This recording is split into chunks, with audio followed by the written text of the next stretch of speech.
The sound of a deadbolt sliding into place has a physical weight to it. It is a heavy, metallic finality that you don't truly understand until it is locking you out of the only home you have ever known. It was November 14, 3 days after my twin sister Emma and I turned 17. The rain in Oak Haven, Ohio wasn't just falling. It felt like it was being thrown at us. Our duffel bags, hastily stuffed with whatever we could grab in 5 minutes, sat sinking into the mud of the front yard. Standing on the porch, backlit by the warm yellow light of the hallway, was Richard Gallagher, our stepfather. "You're legally adults in a year.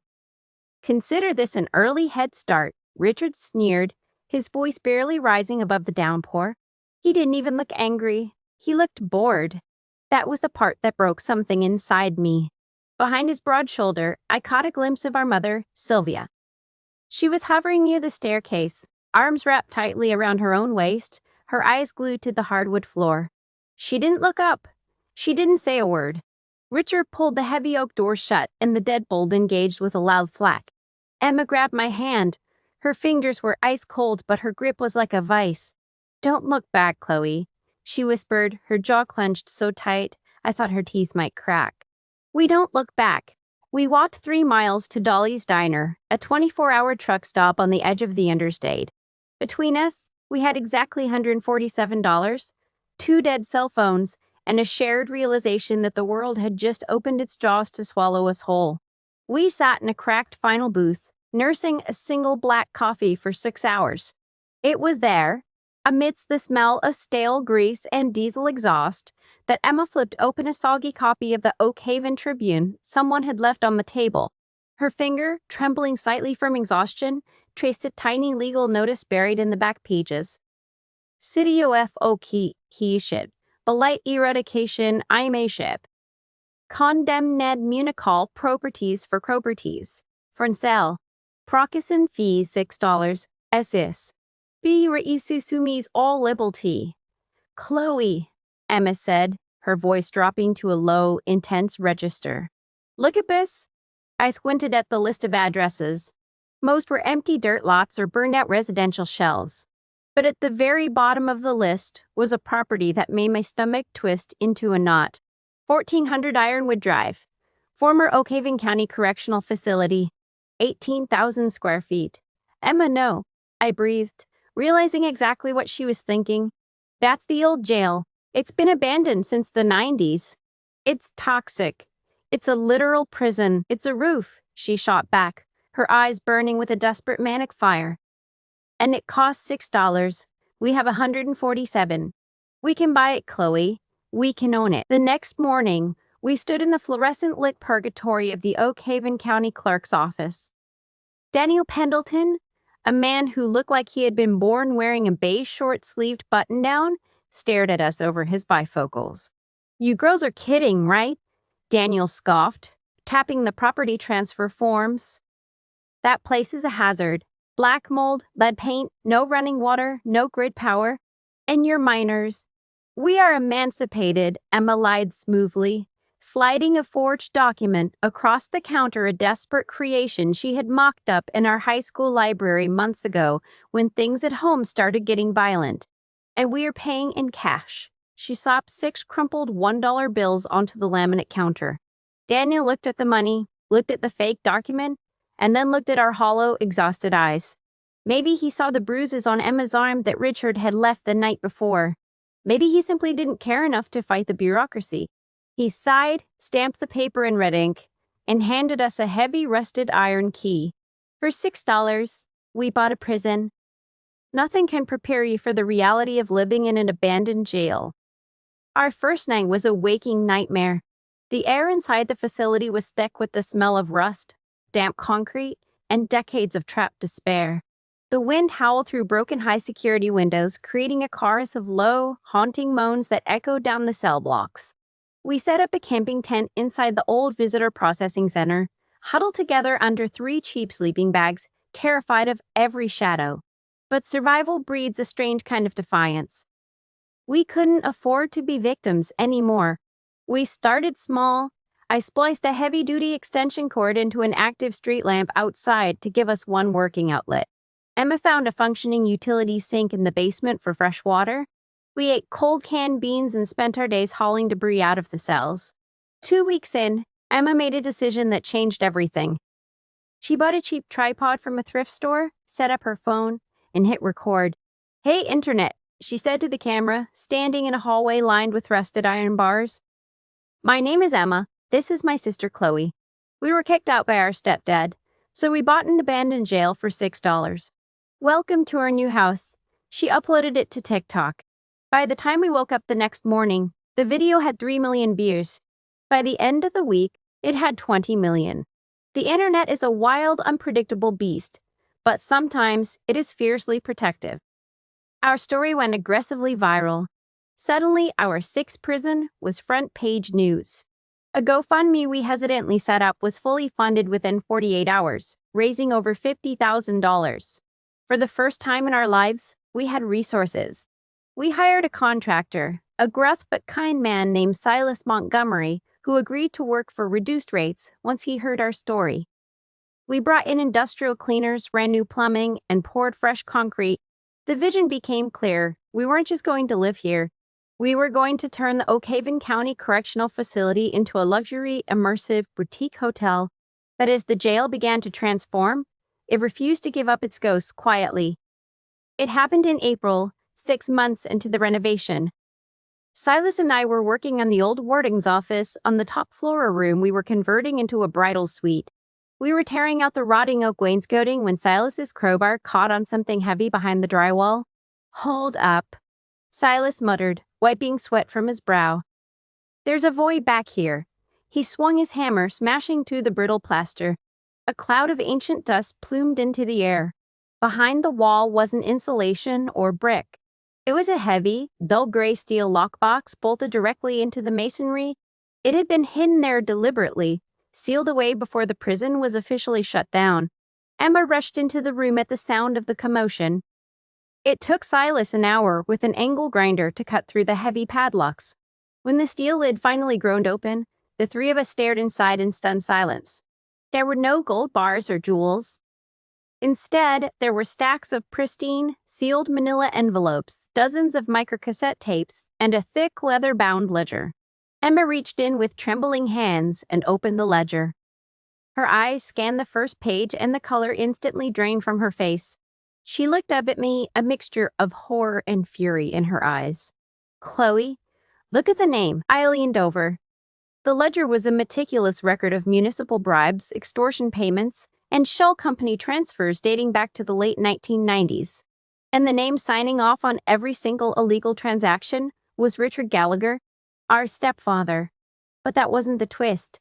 As we ripped open the manila envelopes, the true sickness of our reality spilled out onto the floor. Richard hadn't just been laundering money through the municipal prison contracts before it closed. We found a folder labeled with our biological father's name, David Harper. Our father had died in a mysterious car accident when we were 3 years old. My mother had always told us he left us nothing. The documents in the lockbox told a different story. David Harper had held a multi-million-dollar life insurance policy alongside highly lucrative patents for manufacturing machinery. Richard, who was our father's business partner at the time, had forged documents to transfer those patents to himself, buried the insurance payout in offshore accounts, and then systematically courted and married our grieving mother to ensure she never looked into the financial discrepancies. Richard didn't just throw us out. He had built his entire empire on our stolen inheritance. And he had hidden the evidence in the walls of the corrupt prison his uncle used to manage, thinking the condemned building would eventually be demolished, taking his secrets with it. We had accidentally bought the graveyard of his crimes for $6. "We need to go to the police," Silas said, stepping back from the documents as if they were radioactive. "No," Emma said coldly, sliding the documents back into the lockbox. "If we hand this over now, his high-priced lawyers will bury in litigation for a decade. He'll find a way out. He always does." "Emma, what are you doing?" I asked, a chill running down my spine that had nothing to do with the drafty building. "We're going to use the internet," she said. That night, Emma didn't post a renovation update. She posted a teaser. She sat in front of the camera, holding the leather ledger. "Tomorrow night, she said to her 8 million followers. We are doing a live stream from the warden's office.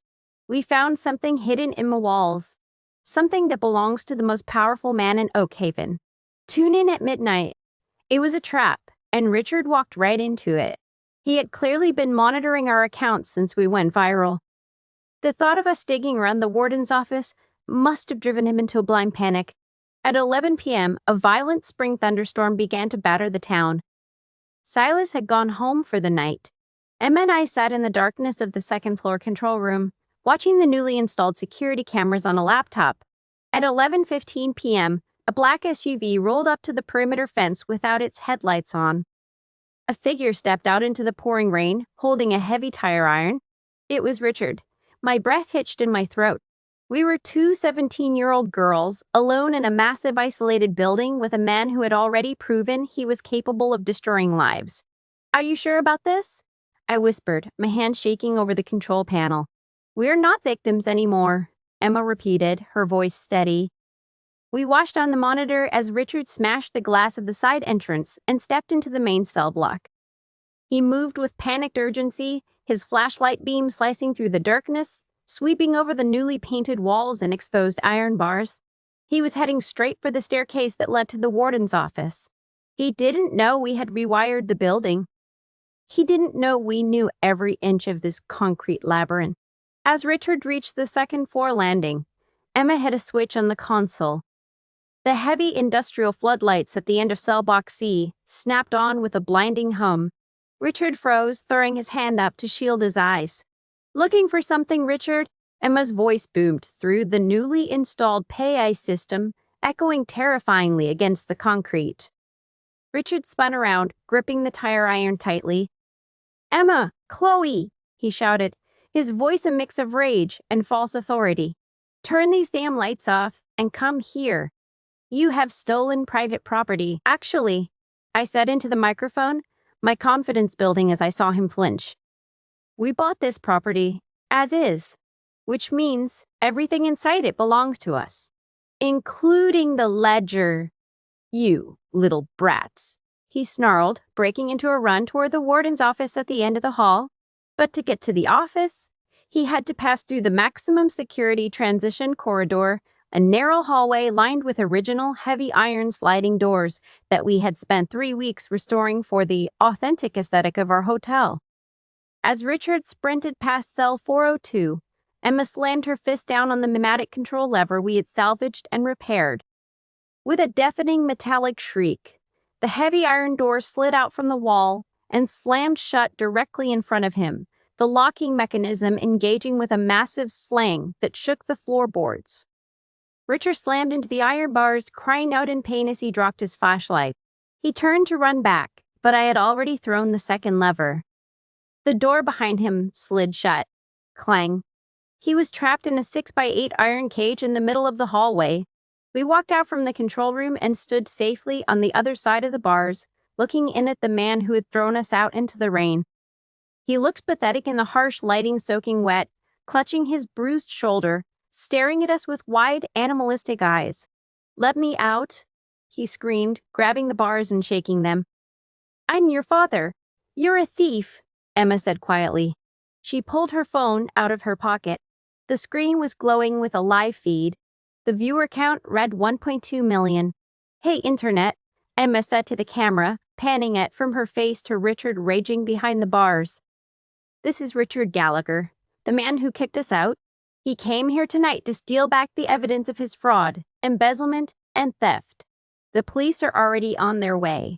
We thought you'd like a front row seat. The chat on the screen scrolled so fast it was a blur of white text.